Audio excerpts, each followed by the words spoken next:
Hello students, कैसे हैं आप सब। आई होप आप सब अच्छे होंगे और अच्छे से अपनी स्टडीज कर रहे होंगे। तो welcome back to my new video.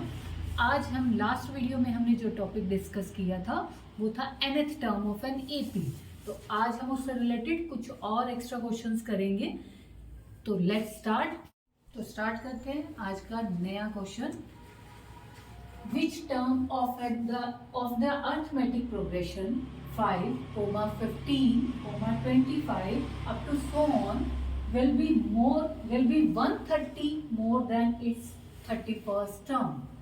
मतलब हमें सीरीज दे रखी है।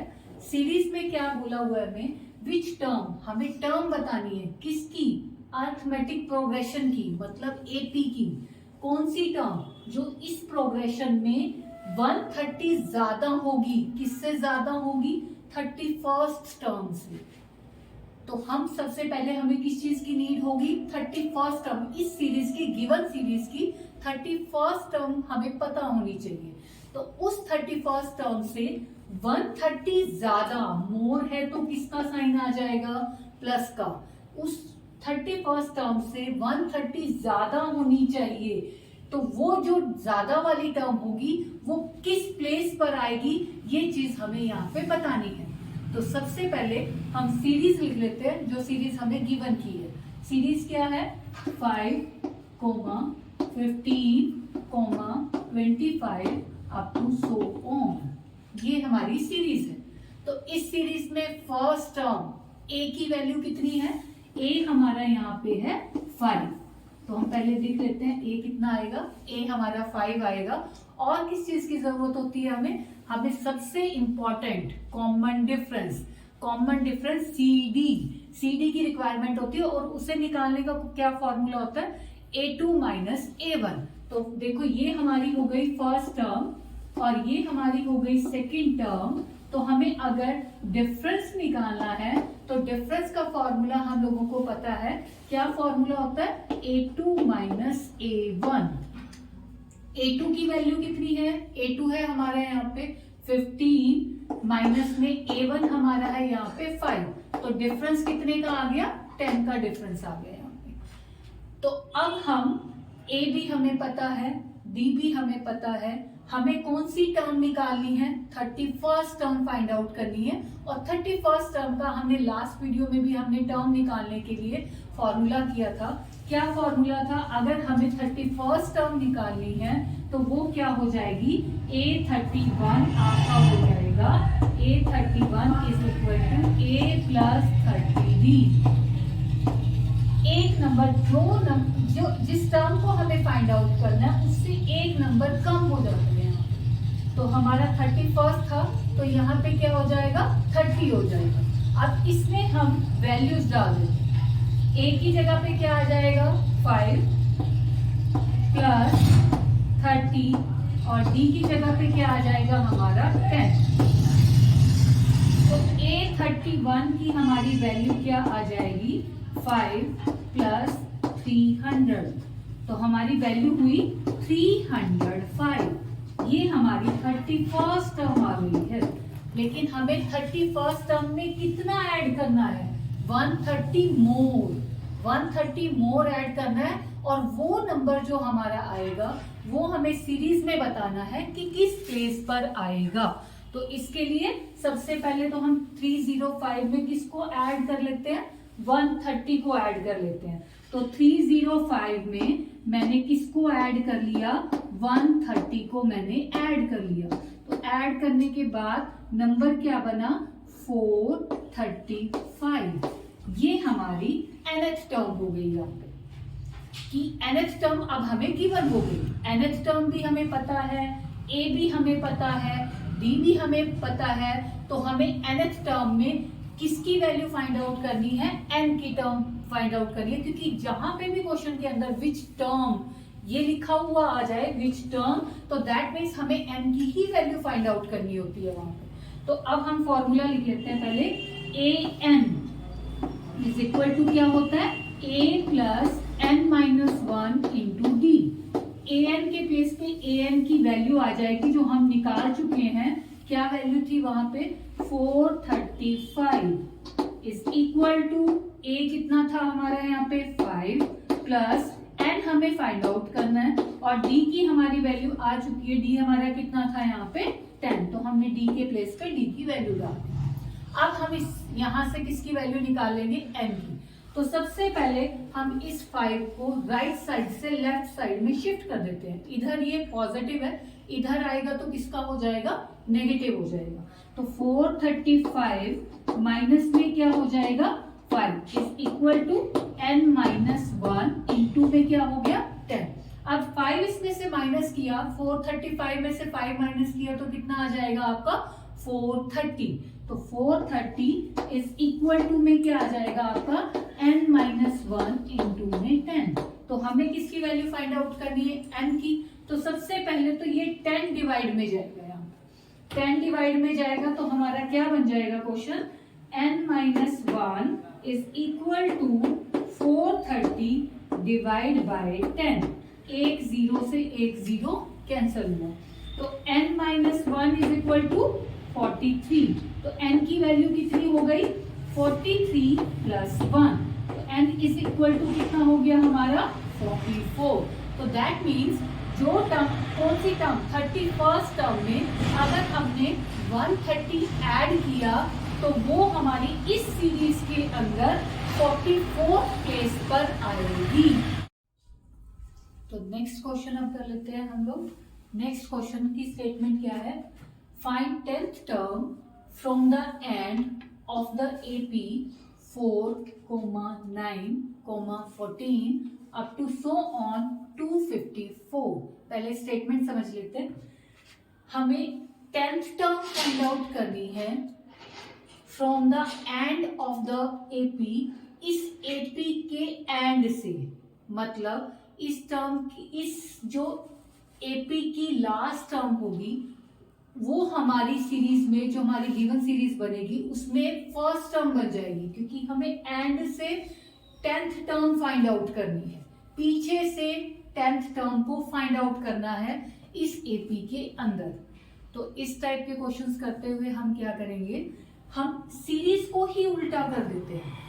सीरीज को उल्टा कैसे करेंगे, फर्स्ट नंबर क्या बनेगा हमारा 254, रिवर्स कर दिया हमने सीरीज को, 254 हुआ, then next up to so on, next आ जाएगा 14 एंड देन 9 और लास्ट टर्म हमारी अब क्या बन जाएगी 4, क्योंकि हमें from the last term 10th term find out करनी है। तो हमने सीरीज को ही चेंज कर दिया, सीरीज को ही रिवर्स कर दिया। अब हमारी लास्ट टर्म जो होगी वो हमारी फर्स्ट टर्म बन जाएगी। अब इस सीरीज के अंदर हमारा a क्या हो जाएगा, a हमारा हो जाएगा 254 और डिफरेंस क्या हो जाएगा, डिफरेंस अगर हमें फाइंड आउट करना होता है तो हमें क्या फॉर्मूला अप्लाई करते हैं, a2 माइनस a1। अब हम यहाँ से a2 माइनस a1 करो, a3 माइनस a2 करो, a4 माइनस a3 करो, थ्रू आउट से डिफरेंस जो रहता है वो सेम रहता है। तो अब हम डिफरेंस फाइंड आउट करने के लिए 9 में से किसको माइनस कर देते हैं 14 को, और 4 में से किसको माइनस कर देंगे 9 को। तो डिफरेंस क्या निकल के आएगा, difference is equal to 9 minus 14 which is equal to 4 minus 9 and difference हमारा आ गया -5, क्योंकि हमारी जो सीरीज थी उसके अंदर डिफरेंस क्या जा रहा था, +5 जा रहा था। अब हमने सीरीज को ही चेंज कर दिया तो डिफरेंस भी जो था उसका साइन चेंज हो गया, जो पॉजिटिव था वो अब क्या बन गया नेगेटिव। तो अब फॉर्मूला अप्लाई करते हैं, हमें 10th टर्म फाइंड आउट करनी है। तो 10th टर्म के लिए फॉर्मूला हमारा क्या रहेगा, a10 is equal to a plus 9d, a plus 9d। 10th था, एक नंबर कम हो गया, 9 आ गया यहाँ पे। अब a के प्लेस पे क्या वैल्यू पुट कर देंगे 254, 9 हमारा एज इट इज रहेगा, डिफरेंस के प्लेस पे क्या आ जाएगा -5। तो पुट करते हैं, तो a10 is equal to a के प्लेस पे आ गया आपका 254 प्लस 9, d के प्लेस पे हमने क्या पुट कर दिया -5। अब यहाँ पे 254 हमारा as it is, 9 5 45 and plus minus क्या हो जाएगा, माइनस के 45, तो A10 इज इक्वल टू हमारा कितना आ जाएगा, 254 में से 45 को माइनस करेंगे तो 254 में से 45 को अगर आप माइनस करते हैं तो ये आपका क्या बन के आ जाता है, 209। तो दैट मीन्स हमारी जो सीरीज थी उसमें एंड से जो 10th टर्म होगी वो हमारी क्या रहेगी, 209। तो नेक्स्ट क्वेश्चन ले लेते हैं। नेक्स्ट क्वेश्चन क्या है, if pth term of an AP is Q and qth term is P, then prove that its nth term is P plus Q minus n। Question की स्टेटमेंट पहले समझ लेते हैं क्या कह रहे हैं वो। pth टर्म जो हमारी AP की है उसकी वैल्यू Q है और जो qth टर्म है उसकी वैल्यू हमारी P है। हमें क्या प्रूव करके दिखाना है कि हमारी nth टर्म जो सीरीज की nth टर्म होगी उसकी वैल्यू ये आए। तो सबसे पहले जो गिवन है वो लिख लेते हैं और जो प्रूव करना है वो लिख लेते हैं।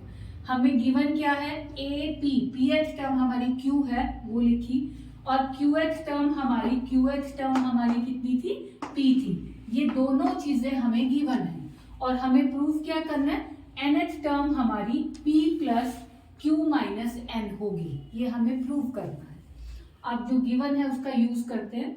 क्या है, पहले AP is equal to Q था तो यहाँ पे AP का फॉर्मूला क्या होगा, A plus P minus 1 into D is equal to Q।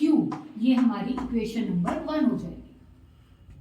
Second में हमारा क्या है, qth टर्म हमारी क्या है, P है, तो हमारा फॉर्मूला क्या बनेगा, A plus Q minus 1 into D is equal to P और ये हमारी इक्वेशन नंबर 2 हो जाएगी। अब हम इन दोनों इक्वेशंस को सॉल्व करते हैं by elimination method. Elimination method से सॉल्व करके क्या होगा कि हमारी यहाँ पे D की वैल्यू आ जाएगी। तो इसके लिए हमने क्या किया, साइन चेंज और उससे A से A क्या हो गया, कैंसिल। अब यहाँ पे वैल्यू क्या आएगी, P माइनस 1 माइनस में Q और प्लस में 1 और इन सब में कॉमन क्या आ रहा था, दोनों टर्म्स में D is equal to Q में से किसको माइनस कर दिया, Q माइनस P। अब इसके बाद प्लस 1 से माइनस 1 कैंसल, अब यहाँ D बचा और P माइनस Q है, ये इज इक्वल टू में ये Q माइनस P। अब ये दोनों टर्म्स सेम होनी चाहिए थी, सेम हो सकती थी, सेम हो जाएंगी तो क्या होगा, ये दोनों कैंसिल हो जाएंगी। सेम करने के लिए हमने क्या किया, राइट साइड में माइनस क्या कर लेते हैं, कॉमन। माइनस अगर कॉमन लोगे तो माइनस बाहर आ गया, अंदर क्या बचा, P माइनस Q और इधर क्या था लेफ्ट साइड में, D into P minus Q। P minus Q से P माइनस Q कैंसिल, तो D की वैल्यू हमारी क्या आ गई है यहाँ पे, -1। D हमारा -1 आ गया। अब हम D की वैल्यू किसी भी एक इक्वेशन में पुट कर देते हैं और वहां से हमारी A की वैल्यू मिल जाएगी। तो हम पुट करते हैं, मैं इक्वेशन नंबर 1 में पुट कर रही हूँ, आप किसी भी इक्वेशन में पुट कर सकते हो। तो आप D is equal to 1, D is equal to -1 in equation number 1। अब यहाँ पे D की वैल्यू डालेंगे, A plus P minus 1 into D is equal to हमारा Q था। D के प्लेस पे हम -1 डालेंगे तो D A plus P minus 1 और D के प्लेस पे -1 डाला इज इक्वल टू में क्या हो जाएगा, Q था। अब यहाँ से ये -1 P से मल्टीप्लाई होगा तो ये -P हो गया और -1 से होगा तो क्या हो जाएगा, +1 इज इक्वल टू में क्या हो गया, Q। तो यहाँ से A की वैल्यू क्या आ जाएगी, Q minus P right side में शिफ्ट होगा तो किसका हो जाएगा, +1 और +1 राइट साइड में शिफ्ट होगा तो किसका हो जाएगा, -1। तो दैट मीन्स हमारी A की वैल्यू क्या आ गई यहाँ पे, Q प्लस P -1। A भी हमारा आ गया, D भी हमारा आ चुका है। तो हमें अब जस्ट किसकी वैल्यू फाइंड आउट करनी है, nth टर्म की। nth टर्म हमें फाइंड आउट करनी थी, तो nth टर्म का मतलब क्या है, n के प्लेस पे हम n ही डालेंगे और a और d हम ऑलरेडी फाइंड आउट कर चुके हैं। तो nth टर्म का फॉर्मूला क्या रहेगा, a plus n minus 1 into D. a के प्लेस पे क्या डाल दिया, q plus p minus 1 plus में n माइनस 1, डी के प्लेस पे हमने क्या डाल दिया, माइनस 1। तो अब हमारा ये an आ रहा है q प्लस p माइनस 1, तो यहाँ माइनस के n और प्लस के क्या हो जाएंगे 1, माइनस 1 से प्लस 1 कैंसल, यहाँ से nth टर्म हमारी जो निकल के आएगी, nth term is equal to q plus p minus n, और यही हमारा रिजल्ट जो हमें रिक्वायर्ड था, nth term that is p plus q minus n। तो आज के लिए ही इतना ही। नेक्स्ट वीडियो में हम नया टॉपिक डिस्कस करेंगे, सम ऑफ द सीरीज। तो अगर आपको ये वीडियो अच्छी लगी है तो please like, share and subscribe. Thank you.